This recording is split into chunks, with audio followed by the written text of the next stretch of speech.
నీ జీవితంలో ఎన్నో ఉదయాలు వచ్చి ఉంటాయి. కానీ నిన్ను మేల్కొల్పే ఒక్క కిరణం కూడా లేదంటావా? హద్దుల్లేని ఓపిక కూడా అవమానాలకు దారితీస్తుంది.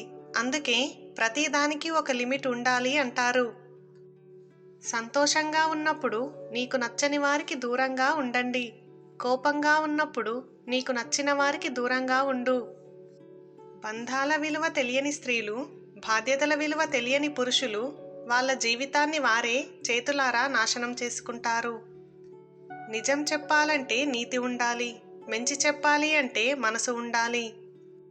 జీవితం అంటే మన కోసమే కాదు, మన అనుకునే వాళ్ళ కోసం బ్రతకడం. ఎప్పటికప్పుడు జీవితం కొత్తగా ఉండాలంటే ఎప్పటి బాధల్ని అప్పుడే మర్చిపోవాలి. ఎక్కడి సమస్యల్ని అక్కడే పరిష్కరించుకోవాలి. చిన్న చిన్న సంతోషాలను పోగు చేసుకుంటూ చిరునవ్వుతో బ్రతకాలి. అంతకు మించిన సంతృప్తి ఇంకెక్కడా దొరకదు. మీకోసం నవ్వే కళ్ళు ఎన్నో ఉండొచ్చు, కానీ మీకోసం ఏడ్చే కళ్ళు కొన్ని మాత్రమే ఉంటాయి. మనసు బాధ పెట్టడానికి పెద్ద పెద్ద విషయాలు అవసరం లేదు. మన అనుకున్న వాళ్ళు అనే ఒక్క మాట చాలు. నటించేవారి మాటలు మెత్తగా ఉంటాయి. మంచి కోరి చెప్పేవారి మాటలు సూటిగా ఉంటాయి. మనిషి జీవితం రైలు ప్రయాణం లాంటిది. స్టార్టింగ్ నుండి ఎండింగ్ వరకు ఎవరెవరో ఎక్కుతారు, పరిచయం అవుతారు, మధ్యలో వదిలి వెళ్ళిపోతారు. కానీ చివరి వరకు నీతో పాటు వచ్చేది నీ గుండె ధైర్యం మాత్రమే. తక్కువ చేసి చూసే చోట ఎక్కువసేపు ఉండకు. మీలోని భావోద్వేగాలను రెచ్చగొట్టి మీ ఆరోగ్యాన్ని పాడు చేసే కొంతమందిని తప్పించుకొని తిరగడం మీ తెలివైన పని. సమర్థుడికి ఎదురులేదు, అసమర్థుడికి ఎదుగుదల లేదు. నువ్వు సమర్థుడిగా ఉంటావో అసమర్థుడిగా ఉంటావో నీవే నిర్ణయించుకో. జీవించాలి ద్రోహులు ఈర్ష్యపడేలా, మరణించాలి శత్రువులు కూడా కన్నీళ్లు పెట్టుకునేలా. తండ్రి సంపాదనను సులభంగా అనుభవించడానికి కొడుకుకి స్వాతంత్రం దొరుకుతుంది. కానీ అదే స్వాతంత్రం కొడుకు సంపాదించేటప్పుడు తండ్రికి దొరకడం లేదు. మనం అంటే నచ్చని వాళ్ళకి కూడా మనల్ని ఇష్టపడేలా చేసే సత్తా ఒక్క డబ్బుకు మాత్రమే ఉంది. జీవితం భ్రమించే నిజం, అనుభవించే అబద్ధం. మనసుకి నచ్చినప్పుడు ఒకలా, నచ్చనప్పుడు మరోలా ఉండేవారికి అనుబంధం గురించి తెలియదు. కోపంగా మాట్లాడేవారు బ్రతకడానికి దారి చూపిస్తారు. అదే నవ్వుతూ మాట్లాడేవారు గొంతు కోసే వరకు తెలియదు. గడిపేసిన కాలాన్ని అడిగితే జ్ఞాపకాలను ఇస్తుంది. గడుస్తున్న కాలాన్ని అడిగితే ఆనందాన్ని ఇస్తుంది. గడవబోయే కాలాన్ని అడిగితే అవకాశం ఇస్తుంది. నీ దగ్గర లేకపోయినా ఎంతమందికైనా పంచగల ఒకే ఒక వస్తువు సంతోషం. బంగారం కొత్తదే బాగుంటుంది, బియ్యం పాతగవుతున్నా కొద్దీ బాగుంటుంది. కానీ ఆకలి తీర్చేది బంగారం కాదు, బియ్యంతో వండిన అన్నమే. కొత్త పరిచయాలు బాగుంటాయి, పాత బంధాలే బలంగా ఉంటాయి. కానీ కష్టం తీర్చేది కొత్త పరిచయాలు కావు, పాతికేళ్ల స్నేహాలు, పాతుకుపోయిన బంధాలే. అందుకే కొత్త పరిచయాల కోసం మారిపోకు, అపురూపమైన అనుబంధాలను వదులుకోకు. మీకు నచ్చినట్లు కాకపోతే వారిని అలాగే ఉండాలని కోరుకోండి. పరిచయం పెరిగే కొద్దీ ప్రశ్నించే తత్వం తగ్గిపోతుంది. ఒకవేళ ప్రశ్నిస్తే ఆ బంధం తెగిపోతుంది. చెప్పులు వేసుకొని గుడిలోకి వెళ్ళడం, ఇతరులు చెప్పే చెప్పుడు మాటలు విని గొడవలకి వెళ్ళడం రెండూ ఒక్కటే.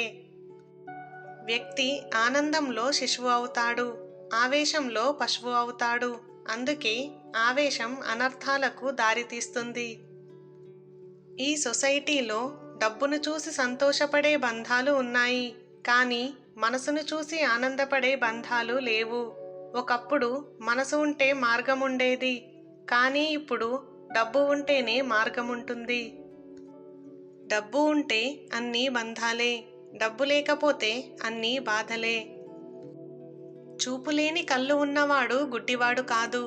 చూడగలిగే కళ్ళుండి తమ తప్పులను కప్పిపుచ్చుకునేవాడే అసలైన గుడ్డివాడు. మీకు బాధ కలిగించే విషయాలను మీరు నిరంతరం పట్టుకుంటే మీరు ఎప్పటికీ సంతోషంగా ఉండలేరు. మనం చేసే సహాయం వలన ఒకరికి ఉపయోగపడిన ఒక్కరి జీవితంలో అయినా సంతోషం వస్తే చాలు, అంతే. చెప్పుడు మాటలు విని నోరు జారకు. నీవు విన్నది నిజం కాకపోతే ఇప్పటి వరకు నీ మీద ఉన్న మంచితనం, గౌరవం మంచులా కరిగిపోతాయి.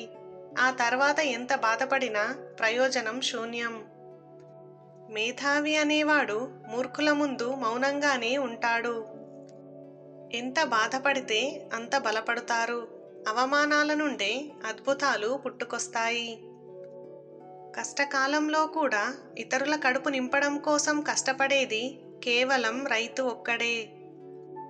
చూసేవారికి, చెప్పేవారికి నొప్పి విలువ తెలియదు. ఆ నొప్పిని అనుభవిస్తున్న వాళ్ళకి మాత్రమే తెలుస్తుంది. మౌనానికి ఉన్న రూపం మాటకు లేకపోవచ్చు, కానీ అగ్నివలే దహించే శక్తి ఉంటుంది. పదును లేకపోవచ్చు, కానీ మనసు ముక్కలు చేసే శక్తి ఉంది. మాటలు రానివాడే కాదు, మనీ లేనివాడు కూడా జీవితంలో చాలా సందర్భాలలో మౌనంగా ఉండాల్సి వస్తుంది. విలువ తెలుసుకోలేనివాడు ఎప్పటికీ సంపాదించుకోలేడు. ఒకవేళ సంపాదించినా నిలబెట్టుకోలేడు. కష్టపడి సాధించుకున్నవాడు వృధా చెయ్యలేడు.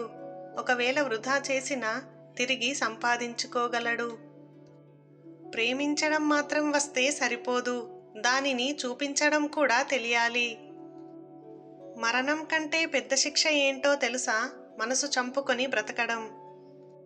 నిందించడం అలవాటైన వారికి నిజాలు తెలుసుకునే తీరిక ఉండదు. ఇష్టం లేకున్నా ఇష్టమున్నట్టు ఎవరితోనూ నటించకండి. మీది కేవలం నటనే కావచ్చు, కానీ ఎదుటివారిది జీవితం. ఒక మంచి పుస్తకం మనిషిని మేధావిని చేస్తే, ఒక స్మార్ట్ ఫోను మనిషిని పిచ్చివాన్ని చేస్తుంది. మరచిపోవడం వాళ్ళకి సులువైనప్పుడు మారిపోవడం నీకు కష్టమా? దైవశక్తి అంటే విభూది కాదు, యంత్రం కాదు, తైలం కాదు. నీవు మనస్ఫూర్తిగా నమ్మే ఆశయమే దైవశక్తి. సాటి మనసులో దైవాన్ని చూడలేనివాడు మనం భగవంతుడిని ఎన్ని ప్రార్థనలు చేసినా శూన్యమే. ఎక్కువ కాలం జీవించాలి అనుకుంటే సగం తినండి, 2 రెట్లు నడవండి, 3 రెట్లు నవ్వండి, లెక్కలేనంత ప్రేమను పంచండి. సరైన శారీరక సుఖము లభించని ఆడవారు జీవితంలో త్వరగా వృద్ధులు అవుతారు. ప్రతి బంధానికి ముగింపు ఉంటుందని తెలిసినా చిగురు తొడిగిన బంధపు ఆనందం కొమ్మ విరిగి నేలరాలిన సమయంలో ఉండదు కదా.